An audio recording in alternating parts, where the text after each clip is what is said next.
Y hubo hasta una confesión puedo hacer. Hubo unos segundos, un par de segundos que cerraba mis ojos y decía, esto es un sueño. Y los volví a abrir y dije, no, no es un sueño, es la realidad y la tengo que afrontar así.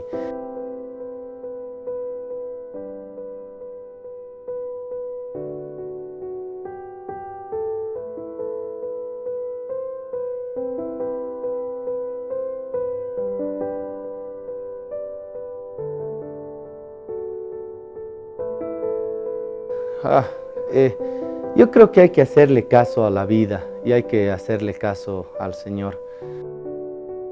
2 días antes yo rompí el amortiguador de la Quadratrack y lo llamé a una persona para que me lo suelde. Me lo soldó porque simplemente se desprendió un fierro y quise prender y no prendió y lo había dejado sin conectar la batería porque para soldar hay que desconectar la batería, me indicó.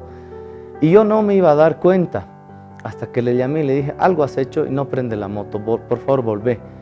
Tuvo que volver, tardó casi día siguiente, volvió y me dijo, era solo apretar eso. Me reí. En la noche ya, 25 de diciembre, para preparar mi equipo, botas, casco, guantes, estaba revisando todo y me fijo y me percato que mis lentes estaban rotos. Se desprendió el plástico de los bordes. Entonces yo, porque es fundamental que no te entre el agua, más ibas a ir a un lugar lluvioso, y lo empecé a colar y lo colé con un pegamento. Entonces soldó y no pegó y no pegó bien. Entonces estuve dos llamadas de atención de como no vayas. El día que fui, salí de acá muy normal y ya en la Beijing y Simón López empecé a correr y me quiso ganar la moto y dije, iré más lento porque tal vez se va a inestabilizar, algo así, me voy a volcar, algo. Llegué a la casa, al punto de concentración, y justo a mi amigo Ricardo le dije, Richie, no quiero ir. Él es testigo de esa mi expresión. No quiero ir, hermano. Quiero irme a mi casa. Ah, no friegues, ya estamos acá, tenemos que ir, hermano. Además va a ser bien lindo el viaje, vamos a ir bien lento y no te preocupes. Bueno, ya qué voy a hacer. Nos fuimos, llegamos a Tiquipaya y cuando llegamos a Tiquipaya ya para alistarnos para subir a la cumbre, uno de mis guantes me molestaba. Entonces yo frené, me paré, me puse un guante de forma adecuada, sentí que no había dolor y volví a apretar, porque es cuestión de apretar una Quadratrack, no es acelerar como las motos comunes.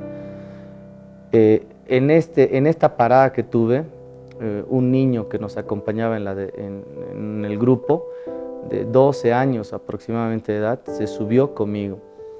Cuando llegamos a un punto intermedio, para nuevamente descansar, porque ya subimos como 1 hora y media, 1 hora 40 minutos, ya estaba lloviendo y nos teníamos que poner ropa más adecuada para la lluvia, y yo aproveché de limpiar mi lente porque ya no tenía visibilidad. Ese rato se subió otra persona a la parte trasera. Y ahí viene una ley de física, no pongas una persona más pesada nunca atrás de vos en una moto, porque eso te genera inestabilidad. En 2 curvas me generó inestabilidad, entonces yo no conocía el camino, me adelanté una curva hacia la izquierda, empecé a ver, era una curva abierta hacia la derecha, era cerro y precipicio, y no pude controlar la moto para ir hacia la derecha, y era elegir, era cuestión de segundos. Yo prefería elegir sonarnos contra el cerro y que pase lo que pase. Y solo alcancé a gritar, saltá, saltá, y saltó, pero cuando quise saltar, esta moto con las partes inferiores de la bota se engancharon y me arrastró, me golpeó. ¿Qué habrá pasado? Yo solo sentía golpes en el casco y hubo segundos que estaba negro el panorama, pese a que tenía los ojos abiertos. Caí al piso y ese mismo segundo y un par de segundos es una sensación inexplicable. Es como un espacio negro, donde tú te ves y no ves a nadie, no escuchas nada, no sientes nada. Es como, qué sé yo, salir del cuerpo y estar en un lugar oscuro, completamente oscuro, y es como decían en las películas, vuelve los sentidos. Empecé a escuchar, empecé a ver como nublado y no sentía dolor, eso sí, no sentía dolor hasta que se empezó a enfriar el cuerpo. Me empezaron a tapar y se empezó a enfriar el cuerpo, y ahí es donde yo hice algunas operaciones que las veía en la televisión.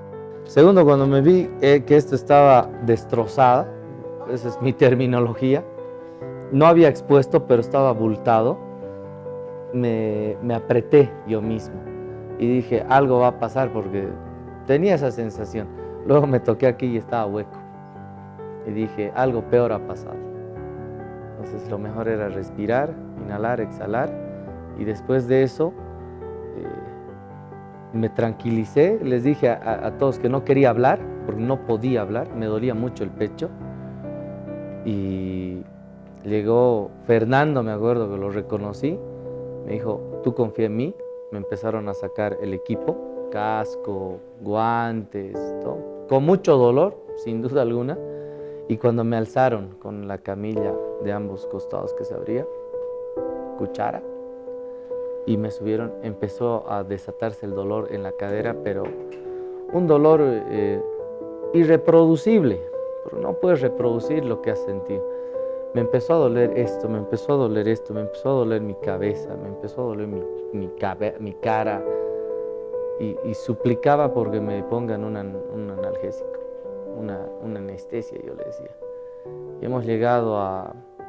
hemos empezado a bajar, y recuerdo que les decía, más suave, porque en mi cabeza estaba la lógica de que si me movían, se iba a mover más los huesos. Yo estaba muy nervioso porque sentía que mi cadera estaba afuera, porque me toqué mi cadera y parecía o sea, sentía como un espacio vacío.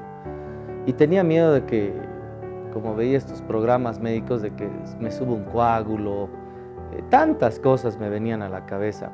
Se acercó el Ricardo Paul, y le dije, Ricardo, dile a mi familia que la quiero, que la amo, por favor, cuida de ellos. Entonces agarré y dije, van a tardar, estamos muy lejos. Empecé a inhalar, exhalar, inhalar, exhalar, inhalar, exhalar, y me tranquilicé. Y todo el mundo pensó de que yo estaba durmiendo, solo recibí algunos golpes. Ya después, cuando me destaparon y se dieron cuenta, se asustaron como estaba. Fernando Encinas, me acuerdo que se dio cuenta, y cuando estábamos bajando yo tenía mucho dolor, y él llamó por teléfono y dijo, tiene fractura de cadera. Yo escuché eso y dije, bueno, me van a tener que abrir, me van a sacar, me van a poner una prótesis, va a ser todo un martirio. ¿Cómo anda de la mano? No, parece que tiene una fractura sencilla, y parecía sencilla hasta que sacaron el guante. Esto estaba desproporcionalmente hinchado, y se podía ver cómo el hueso quería reventar la carne, si ese es el término adecuado. Pusieron sirena. Tardamos, creo, una eternidad para mí fue llegar al hospital. Le rogaba que me ponga un analgésico, y me dijo, no puedo, porque el médico no va a poder establecer qué tienes. Y si te pongo eso te voy a adormecer, y no puedo.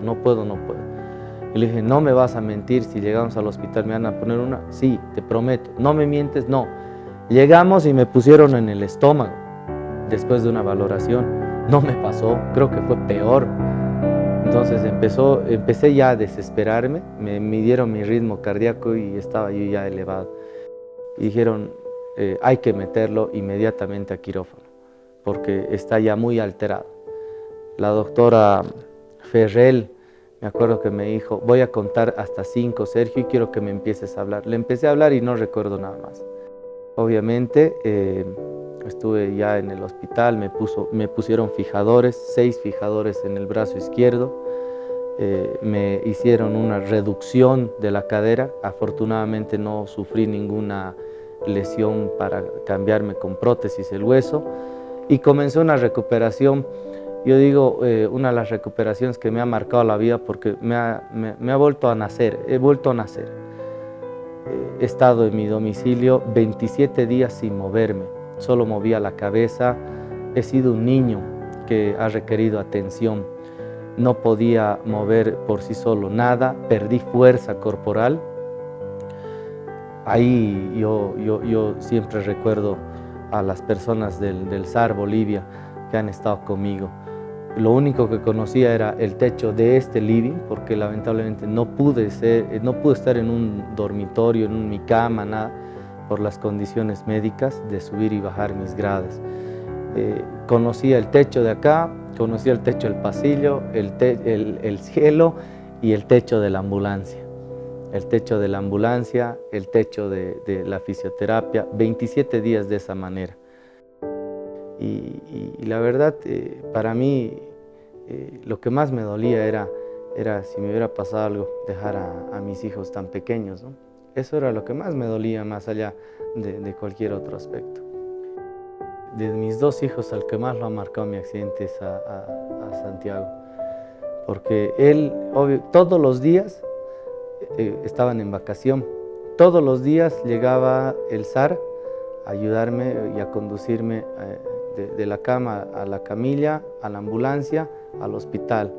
Terminaba mi revisión médica, fisioterapia y volvía. Y todos los días veía a las personas que venían y les preguntaba su nombre. Él es bastante despierto, y les preguntaba su nombre y les decía: ¿qué le están haciendo a mi papá? Y cuando salían les decía: ¿mi papá va a volver? Porque decía: ¿mi papá va a volver? ¿Me lo prometes que va a volver? Entonces yo ya decía: sí, voy a volver, pero es un sentimiento bien encontrado. Por eso es que tal vez Santiago, cuando le pregunto: ¿qué quieres ser cuando seas grande?, él me decía: quiero ser conductor de ambulancia del SAR, porque él identifica que a su papá lo ayudaban las personas del SAR y fundamentalmente el que conducía la ambulancia. Yo algunas veces he hablado con él y me dice: yo quiero ser del SAR. Y ahora, en la actualidad, cuando estamos pasando la parte trasera del SAR que conduce la continuación de la Humboldt, él me hace bajar el vidrio y grita: SAR, y lo saluda, no importa quién esté, porque lo ha marcado. A mí me ha marcado y a él lo ha marcado, principalmente en la ayuda que vincula a su padre, ¿no?